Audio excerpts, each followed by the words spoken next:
Welcome to This Week in Campbell Football with head coach Mike Minter. I'm Chris Haymeyer, and we are here to talk about the Fighting Camels winning streak. Your Fighting Camels coach 2-0 in the PFL, now in a three-way tie for first place in this league. A real gutty 31-24 win at Morehead State this weekend. Well, you know what? I think we made it closer than it should have been.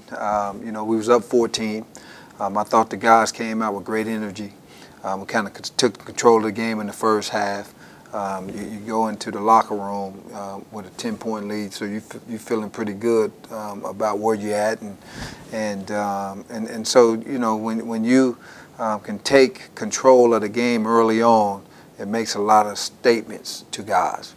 And offensively, we was clicking. I thought defensively did a great job of shutting down that explosive offense, who's averaging over 30 points a game, and so coming out of halftime. That's always been our Achilles' heels is the third quarter, and sure enough, they go down and get a field goal, and as soon as they kick it, our special teams jump out, and great blocking.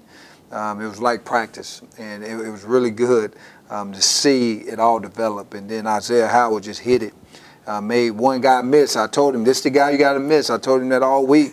The guy that you got to make miss is the safety. If you make him miss, you gone, because there ain't going to be nobody else there. And he actually made the guy miss and took off, and wasn't no catching him. And now we go up 14 points. And so you're really feeling good that you got the game. Defense came back out, stopped them, and then our offense kind of stalled out. I think really as a football team, I think we kind of got bored with the process of the game. And that's easy to do, and that's what we're trying to fight against. Trying to not get bored with the process. Even though you're up 14, even though you're up 21, you're still playing, you're still focused, you're still in the moment.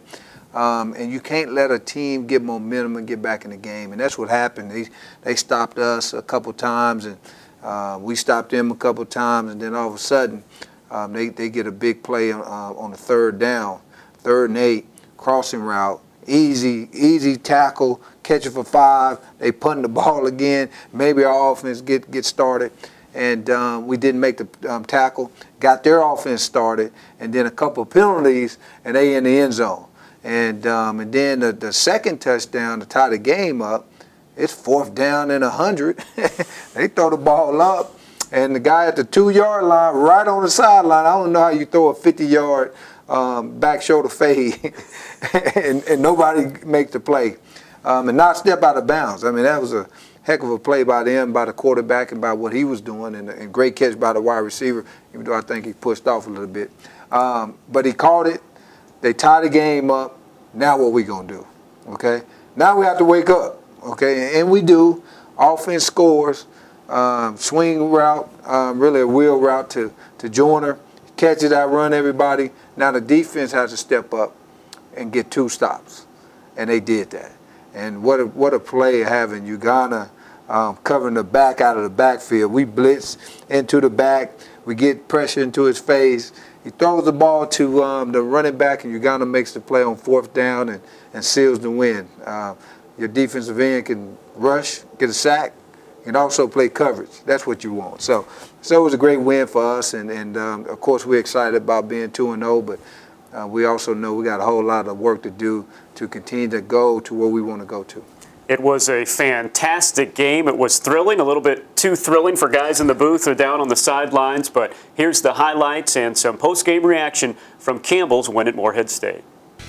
On the near hash, Jay Hafer, the sophomore quarterback, fakes the handoff, throws over the middle, tipped up and intercepted. Campbell has the interception. It's Andrew Yost making the interception off the tip at the 15-yard line. Yost with his 2nd interception in his mini-game. 3 receivers to the right side. Wolf's going to call his own number, looking for a block. Gets into the end zone for a touchdown. He followed the offensive line on the right side, and Campbell has taken a 9-0 lead. Sean Jones in the ball game. Salmon will throw to Jones in the flat. Catches in the backfield to the 40, into the secondary, to the 50. Gets a block to the 40, 30. One man to beat, 20. To the 15, to the 10. Into the end zone for the touchdown. Deshaun Jones on the screen takes it 64 yards, and Campbell put on 6 more. This is high. Howard finding the sun, catches it to 10. Far side numbers 20. Has a hole 30. Makes a man miss 35-40. To the 50. To the 40. Isaiah Howard is going to take it to the house. A kickoff return for the touchdown. And CU up 23-10. More quarterback. Takes the snap. Pump fake. Looking deep downfield. Throwing deep downfield. It is intercepted. Campbell makes the interception. Nichols, he's running on the far side of the field at the 45, skips out of bounds at the 50. A fantastic interception by Aaron Nichols, the second of the day for CU.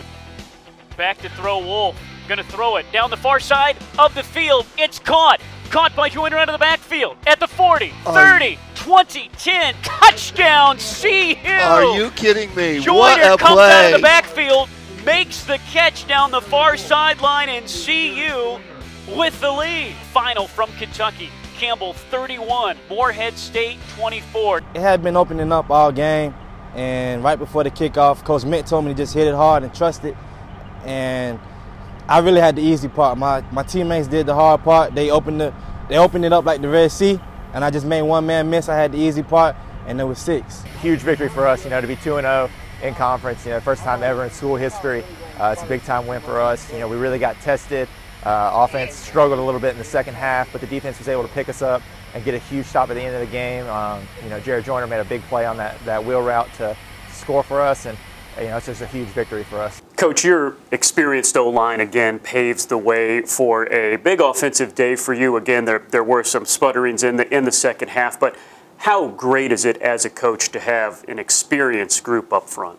Well, I mean, it starts up front. Anything you're doing from football standpoint, you got to have an offensive line that can take control of the line of scrimmage so you can get your running game going. Teams that can run the football, they win championships. That's just the bottom line. And to have an experienced group that have been through a lot together, not only experience in playing themselves, but experience for playing with one another. So they know how each other think. And that 5 guys got to be like a glove. They got to go where, if that finger moved, the other one got to move the same exact length that the other one is moving. So they got to be together. They got to be on the same page. It's very similar to like the secondary. And, I remember playing back there in the secondary. If one guy was out of position, it tears up the whole defense. It's the same way with the offensive line. And so to have experienced guys back up front, it's really something that I can go to sleep and sleep well, because I know I got them 5 guys protecting my quarterback and them 5 guys opening up, lanes for our running game. They never fully get enough credit, so we're going to give them some right now. It's O-line heavy on our senior and assistant coach spotlight as we profile senior Dalton Brown and offensive line coach Kevin Thompson. My name's Dalton Brown from Pittsburgh, North Carolina, and I play offensive line. It's definitely been an up and down 4 years for us, but freshman year was good, and then we lost a lot of seniors, a lot of leadership off that first team, and then been rebuilding it ever since to this year, and I think we got something cooking. It's one of a kind, the brotherhood between our offensive line. I wouldn't trade those guys for anything, and we learned that from a very tight group my freshman year, from those older guys who were together 4 years as well. It feels real good to get so far 2 conference wins under our belt and be hopefully get a 3rd one here on Saturday against Butler.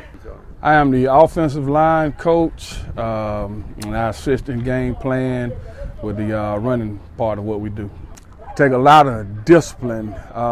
One thing that we talk about in our room is we really talk about trust, and we talk about the discipline, the eye discipline. It's a great eye discipline that you have to have when you're coaching those guys, to make sure their eyes are all in the same place. It also takes, it's a lot of rules that go into what we do. So I'm a big stickler for rules. So whatever we do, it's always some rules for it. Whatever we're doing, we keep constant harping on the rules. So rules, eye discipline, and a lot of trust.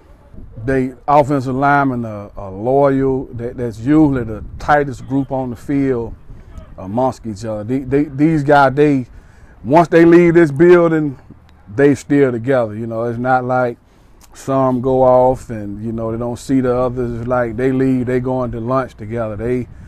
You know, on Thursdays or so, they go down and they all eat together at a restaurant off campus. You know, they genuinely love each other. Offensive linemen like those people. They love each other on and off the field, and they know, you know, they may not get the credit in the limelight, but they know I love them up, and as long as I'm loving them up, they'll run through this wall. Coach Kevin Thompson, one of the many important assistant coaches on your staff, he got the O-line to gel last year. You guys broke all kinds of records offensively. He's doing another great job this year. Coach Thompson is a gem. I mean, I know that I got a steal when I got him to come on my staff. He knows all the nuggets of playing that position. He played it in college. He understands all the nuances. And so he does a great job of keeping the guys even keel.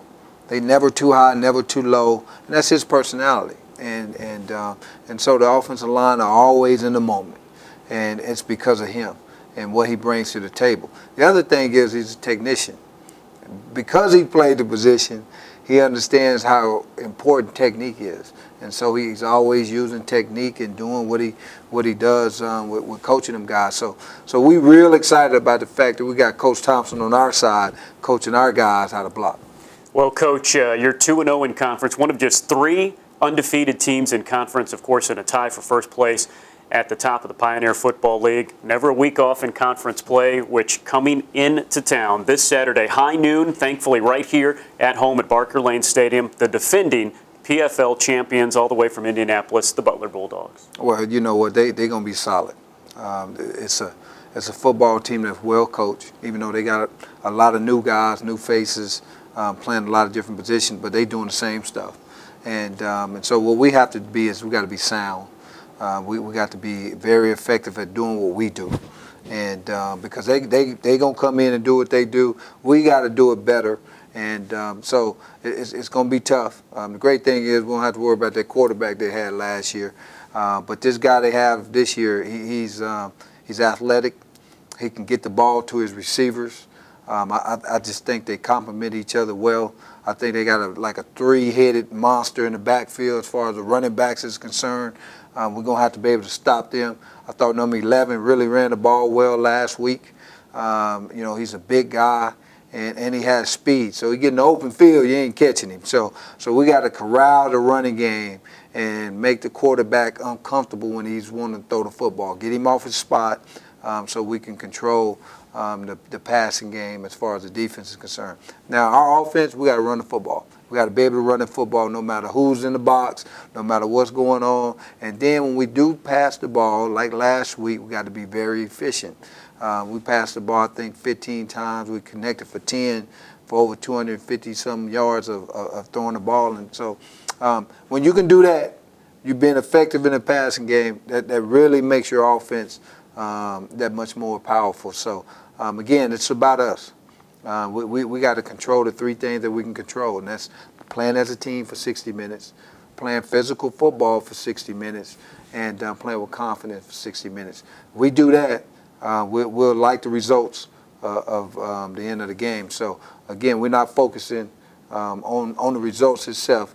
It's about what we have to do to get those results. Coach Minter's team will be up. Got to set your alarm to get up for this one. A high noon start here at Barker Lane Stadium. We would love to see you out here. Another record-setting crowd would be great. Over 13,000 so far have come in to see Campbell. For head coach Mike Minter, I'm Chris Haymar. We hope to see you this week, and if not, we'll see you next week right here on This Week in Campbell Football.